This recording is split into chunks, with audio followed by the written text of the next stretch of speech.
We now know the grand jury hearing Eric Garner's case sat for 9 weeks, heard from 50 witnesses, and saw 60 exhibits. What evidence was actually presented to this grand jury, we will never fully know because it is secret. But one has to be this video, which shows officers confronting the 350-pound man. Hold on. Don't touch me. Came over. Is it important for the grand jury at all as the original state of mind? Well, it tells us a little about what the officers were confronting because they can see exactly what kind of agitated state Mr. Garner was in. The tension is high almost from the moment officers approach Garner. It shortly becomes physical.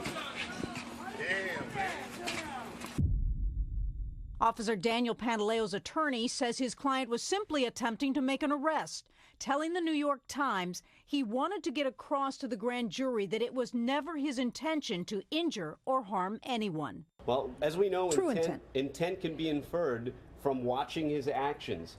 And the officer would have had to explain away in that picture. We now know the grand jury saw 4 videos. Different angles are going to tell us different things about the vantage point or where force was being applied and when. And then the chokehold. His attorney said the officer told the grand jury it was never supposed to be a chokehold. But the medical examiner confirmed that the chokehold and pressure to Garner's chest contributed to the 43-year-old's death.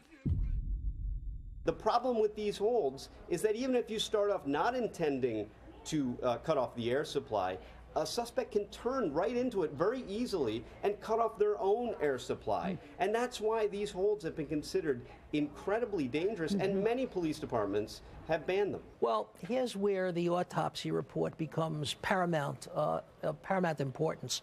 There is, as I understand this, evidence of hemorrhage.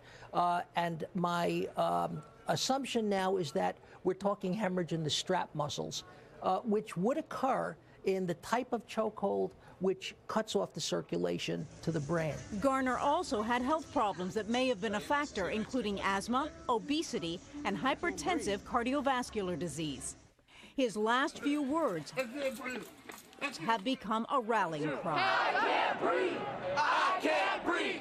Pantaleo's attorney says he acknowledged that he heard Mr. Garner saying, "I can't breathe, I can't breathe," and insisted that he tried to disengage as quickly as he could.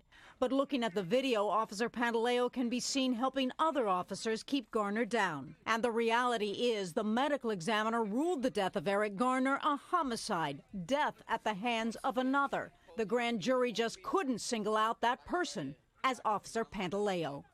And we do know that of the 50 witnesses that the grand jury heard from, about 50% of them were civilian witnesses. The rest were police, emergency medical, and doctors.